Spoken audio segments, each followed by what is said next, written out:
Hi, and welcome back to Spoonful of Spite. I am very excited for this one because we are making pizza. Now, anybody who knows me knows that I talk about pizza a lot, and that's because it's a really dang good food. And when I couldn't eat anything at all, pizza was like the one food that I couldn't even be around because I was so bitter and angry whenever somebody could eat it and I couldn't. So one of the first real foods that I tried after my G-PACT and after some luck with some medications working were different variations on pizza. So today I'm going to make a gluten-free pizza using Schar's sourdough gluten-free crust. Now, I make my own sourdough. So on Fridays, my pizza recipe is one that I've kind of put together from a couple different recipes, but today for ease, because sourdough is not everybody's jam, but it is on your taste buds, maybe not to make it, we're going to use Schar's. Now, what's great about this is it's widely available. Schar is certified gluten-free, so I think I mentioned in the first episode that because I am gluten-free with the exception of my own homemade sourdough products, everything that I make here will probably be gluten-free, or I just will not be eating it and my husband will be taste testing it, or it will have a gluten alternative, right? So if you want pizza and you're not gluten-free and that kind of thing doesn't matter to you, you can go to the store and pick out a crust. There's Cauliflower has a frozen, it's gluten-free, still because I'm gluten-free, but there are, low carb options because I know somebody had mentioned as a diabetic, and I am one myself, that sometimes carbs can get in the way. So cauliflower crusts are a really great alternative too, and they taste pretty good. So with that, this is what we're using today.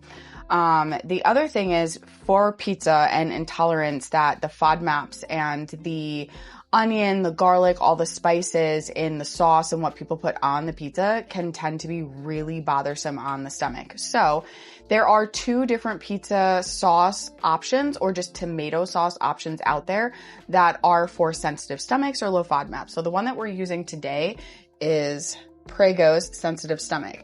Now, looking at the back on the ingredients for this, it's just tomato puree, which is water and tomato paste, diced tomatoes and tomato juice, some sugar, canola oil, and it has a little bit of salt, some spices, and citric acid. Now, they don't break that down even further, but for what I was able to get in my local grocery store, this was my best option. Fody has, they're a low FODMAP brand, and they have a FODMAP-friendly sauce too, so you have those alternatives. Now, I shop at Walmart, so one of the other options I use is just this. It is just a plain tomato sauce. That said, if garlic and onion and any of those spices are very sensitive for you or they cause an issue, this might not be your best option, but it's relatively cheap. It does have a little bit of onion powder and garlic powder in it, but in small amounts, this is okay for me. It might be okay for you. So just to give you some other options, we're going to get to one of the best parts, the cheese. So again, I use Great Value brand, like part Skim Mozzarella. I get a block. I've got it here, already opened it because we used it for pizza night already. I buy a block of cheese and I shred it myself. So I've got my shredder here. One of the reasons we started doing that is because I didn't know until I started not tolerating things, is that in the pre-shredded cheese that you can buy at the store, they have a no caking agent that they use on the cheese to keep it from getting stuck to each other. So I didn't do so well with that. My husband's got some sensitivities too. So we stopped buying that, and now I buy my cheese and I shred it. If you have any dexterity issues or joint issues that might not work for you, you might need a different type of shredder. There's all different alternatives that you can do, but this is just what I found worked for us, and it works for my stomach too. So we're going to get started. So as it was before, the directions are on the back of the box. So preheat the oven to 410 degrees.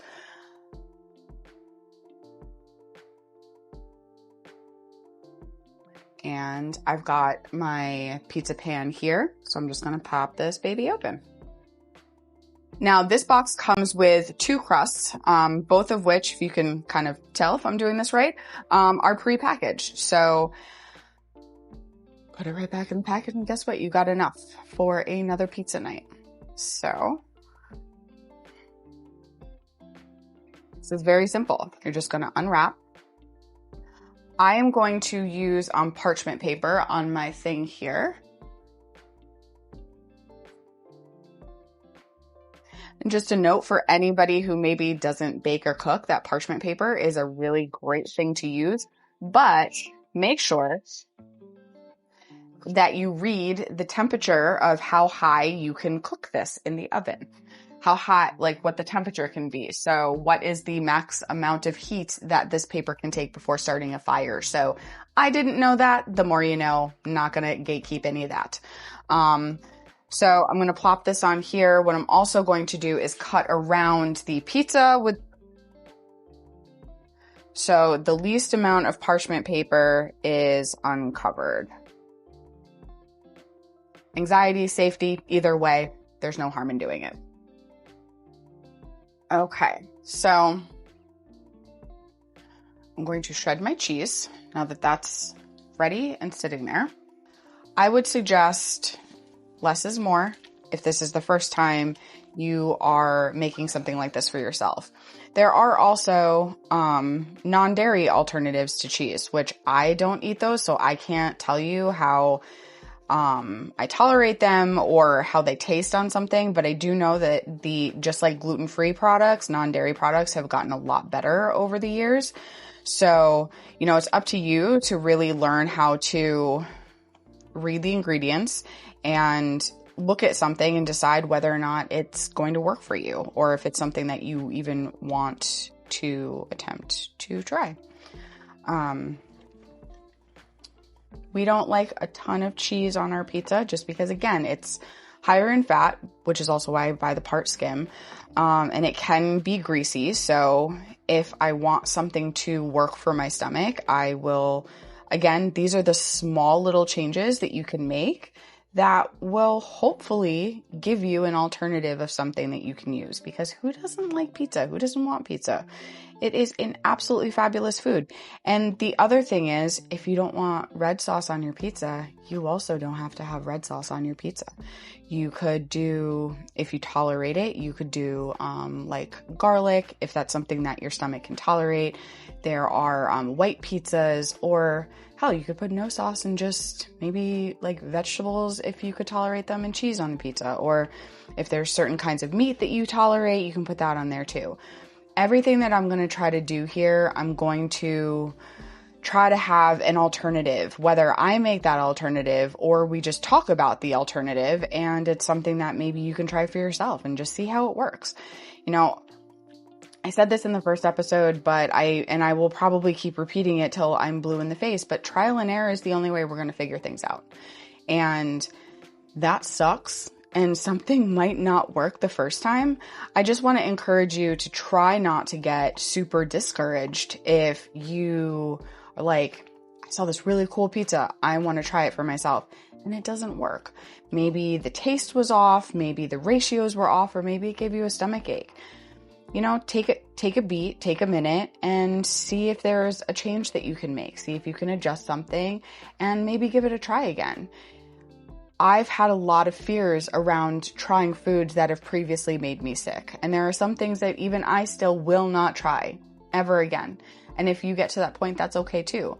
But we just want to encourage you to keep trying and keep being open to different ideas and what may or may not work for you. So, and again, I love pizza. So I want everybody to be able to eat pizza in one way, shape, or form. You know, you could even make like a breakfast pizza.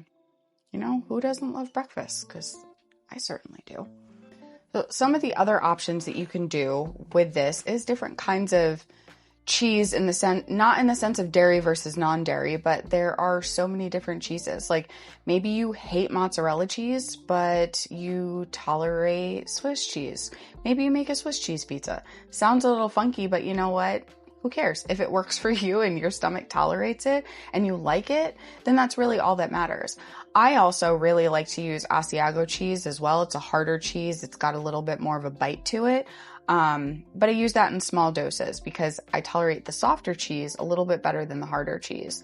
And that could be the complete opposite for somebody else. So again, just encourage a little bit of creativity and, that everything is figure outable. I also cannot open jars very well because my joints suck. So if you don't have one of these or a really cool, jar opener, I'd say get yourself one. So I'm going to mix this up and just put some on the pizza. So we're not going to use a lot. Most pizzas don't have a ton of sauce anyway. This one has a little bit more. I can see some spices in it, but like we said, it's all about giving something a little bit of a try. So next time I make something like this for myself, I think I couldn't find the Fodi brand near me. I know that there's a store that carries it. I just didn't get to it. So this was an alternative that I wanted to give a try and see what it was like for a sensitive stomach. And who knows? I love my personal pizza recipe, but I am always up for trying something else. And you know what? My stomach has been super angry lately. We've had some travel in the last couple weeks, and probably anybody in the community knows how much, travel and trying to figure out food and all that stuff around the travel can be very difficult and take a lot out of you, which it did for me. So I'm hoping that even again for me that this is something that is a quick and easy alternative for maybe a day that I don't feel like feeding my starter. His name is Fernando, and making my own pizza. So this one is readily available. And we're just going to throw some cheese on it. And I might not even use all the cheese I shredded. And if not, that's fine. Okay, so I don't want to use all this because it's a pretty small pizza. It's okay. So I'll bring this a little bit closer so you can see. Just regular looking pizza. I do like to put a little bit of Parmesan cheese. Oddly enough, off-brand is usually my favorite. This one happens to be from ShopRite. Maybe if you have a ShopRite in your area, bowl and basket grated Parmesan cheese, very good. If not, get whatever works.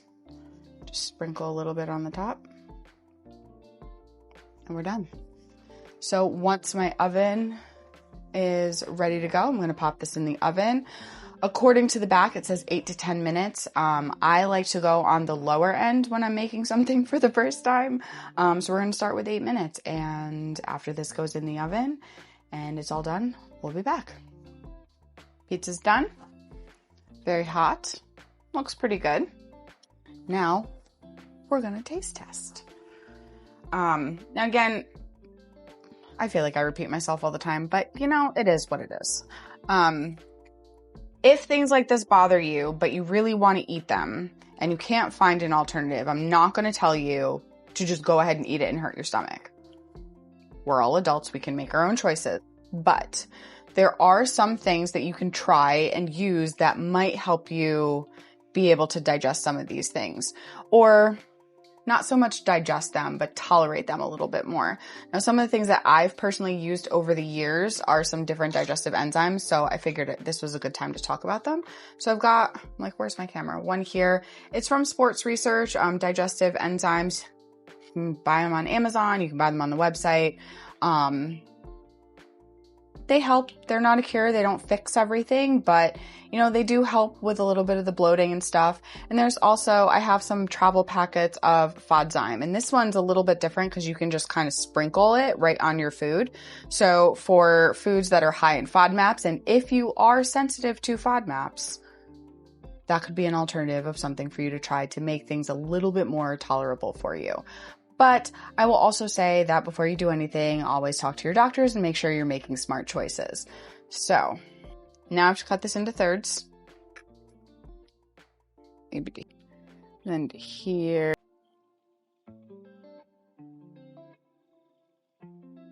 I'll take the little piece. Do you want me to cut it better? Yeah. All right. So I didn't try the pancakes on camera, but we're going to try this one. Yeah, I really didn't do a good job. I'll try harder next time. This pizza. Let's give it a try. See how it is.